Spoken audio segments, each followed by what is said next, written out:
Our friend Joel Frahm joins us for this episode of Inside the Music. Joel, who the New York Times calls a post-bop tenor saxophonist with a deft and assertive command, is an adventurous and inventive horn player. While embracing the jazz tradition, Joel always strives to create something fresh and new. He readily shares his verve and enthusiasm for the music with his fellow musicians and audiences alike. Over the years, he has become a sought-after soloist. Joel is certainly among the top-tier players in New York, and as such, he has appeared alongside a vast array of jazz legends and his many musical contemporaries. When not performing, he can be found teaching or in the recording studio, where he has created an extensive discography.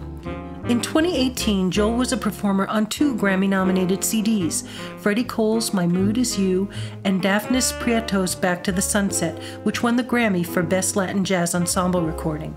In 2020, Joel was a featured soloist on Brad Meldau's Finding Gabriel, which won the Grammy for Best Jazz Recording. We should all follow Joel Fram's playing philosophy. Let the roots of the music, blues and swing, nourish what you do. Why not embrace the elements that make jazz special?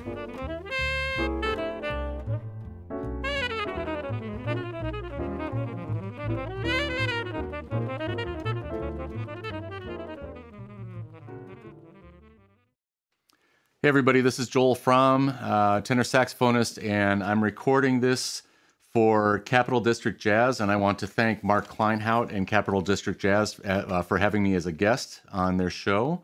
And for my topic today, I decided that I was going to talk about the effect of the pandemic on our livelihood, the performing arts, and how it's affected me as a jazz musician, and some of the challenges that it presents, and also I think how we're hopefully going to come out of it this year and going forward.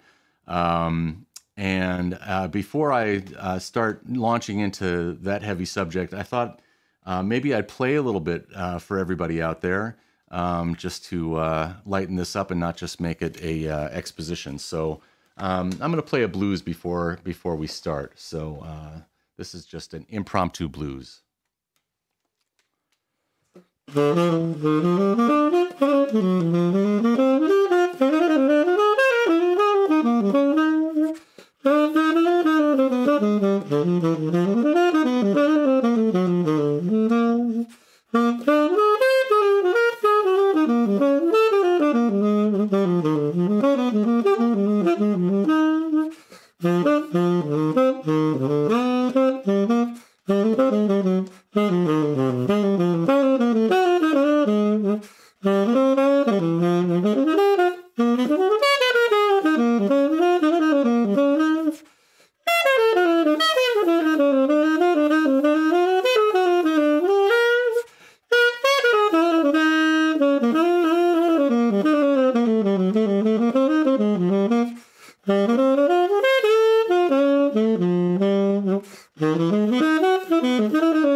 Just a little blues to warm up. This COVID pandemic and what it's the effect that it's had, I think, on all of us has been pretty profound. Not just musicians, but I can say in my case, the one thing that I miss the most about how the pandemic has affected musicians is the social aspect of what we do. I can, one thing I often do is teach students, and had to learn how to do it virtually, which I never did before, dealing with Zoom lessons. And the one thing that always comes up over and over again is the fact that no matter how much we practice, no matter how much we transcribe solos and memorize songs and study the vernacular of jazz and study the history of jazz and get better at our craft, nothing really provides a catalyst for those things to come to life except for the social aspect of music, which is getting together and playing. And I think that's been the most challenging aspect for me, and for a lot of my students, when I sort of poll them and ask them what's going on and what they need to, how they need to improve. And the one thing that they all say is I've been practicing and working on my scales and working on my solos and harmony and melody and rhythm. But then when I go and play, try and play with a play along or try and play a song, it doesn't really manifest. And I think that's a testament to how important it is for all of us to have contact with one another and communicate with one another.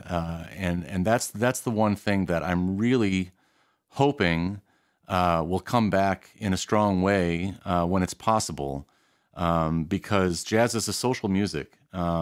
This music doesn't exist in a vacuum, and the strength of it is different ideas coming together, different people coming together, and making sense of a musical conversation, and hopefully a cultural conversation. And I just feel that the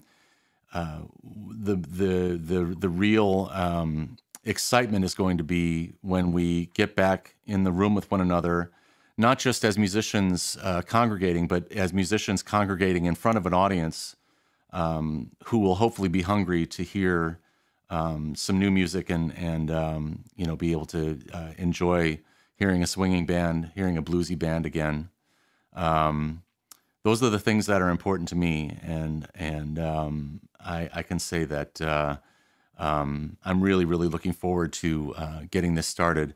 It's going to be interesting. I was talking to some friends of mine, and I'm actually moving to Nashville coming up. It's the first time in 31 years that I haven't lived in New York City. I'm actually up at my parents' place in West Hartford, Connecticut right now, in the interim, waiting to move to Nashville in July, which is a pretty dramatic move for me, especially after being so used to being in New York City for such a long time. I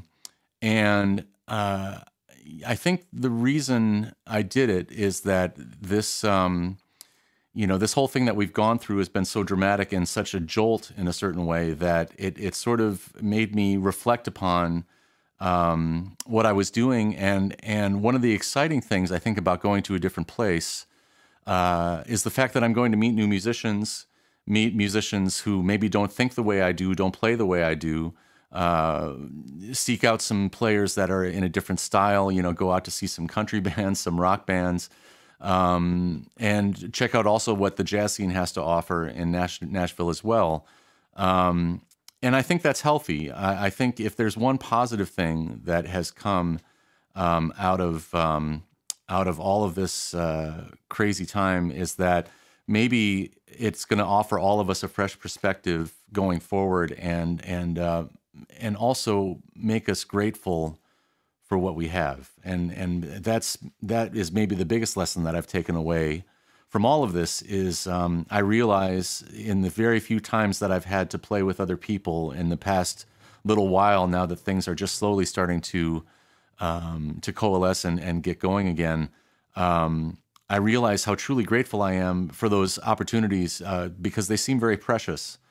And I'm really grateful for what's to come. I'm going to be, playing a gig in Cincinnati with for one thing, with the great drummer Jeff Hamilton coming up, and a fine organ player as well from that area, and those kind of things where that I might have taken it for granted in the past seem like very, very special occasions, and especially in light of what we've all been through. So if there's one hope for me that I have for all of us going forward, it's that that once it's possible again, I'm looking forward to those days where I go on stage, I see an audience and feel that moment of anticipation before the first note hits, and to sense that that undefinable communication that I have with an audience and with my peers on stage. That is really the reason I started doing this in the first place.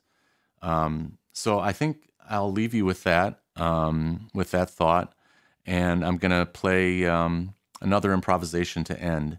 But once again, I want to thank everybody for inviting me to do this program, and I hope everyone is staying healthy.